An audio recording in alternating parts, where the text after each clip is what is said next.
saya Asri. Saya dari kelas 10 IPS 3. Pada hari ini saya akan membawakan sebagian dari sabda firman Tuhan. Sebelum mendengarkannya, ada baiknya kita berdoa. Mari kita bersatu berdoa.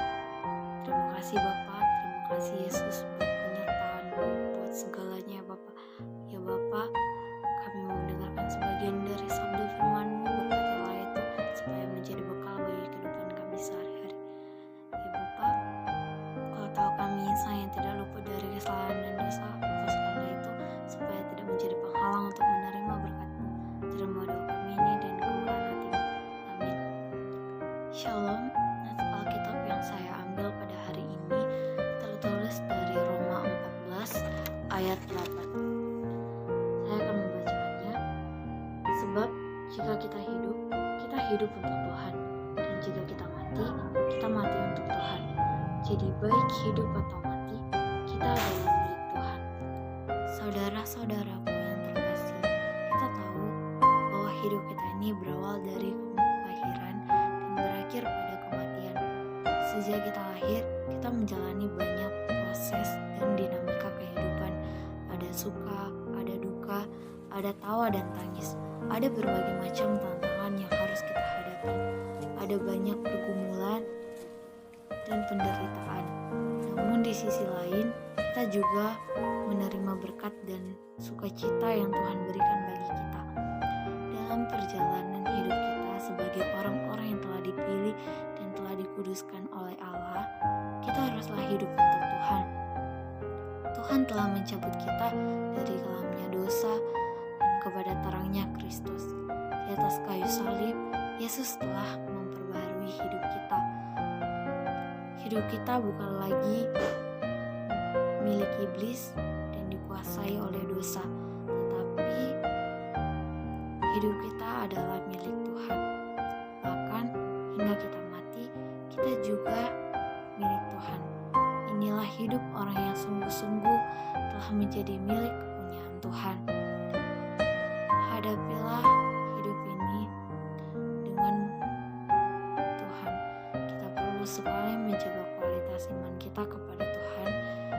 Tidak persoalan di lingkungan manapun kita berada, hiduplah bagi Tuhan. Segala aspek hidup kita haruslah kita kerjakan untuk kemuliaan Tuhan.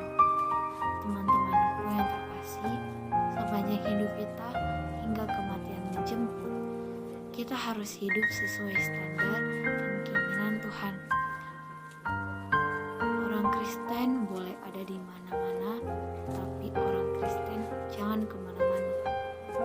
Jangan pernah kompromi dengan dosa sekecil apapun itu, dan tetaplah menjaga hubungan kita kepada Tuhan.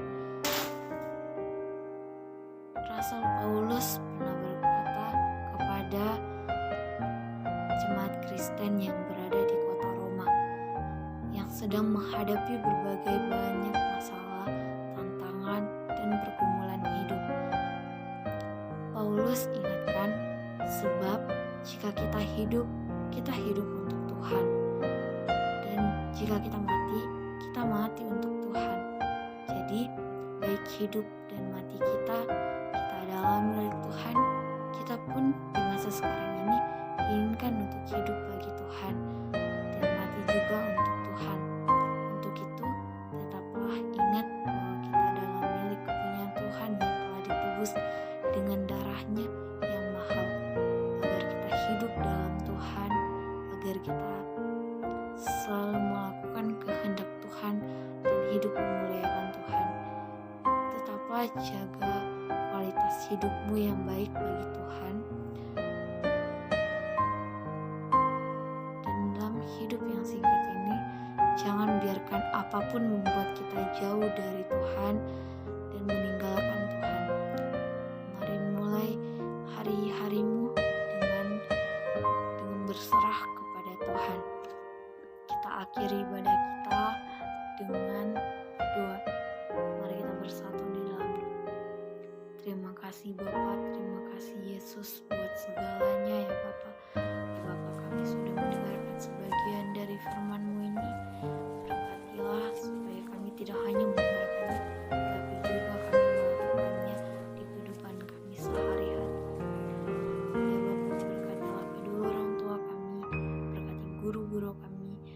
memberkati pemimpin-pemimpin negara kami ini, berkati semua ya Bapak.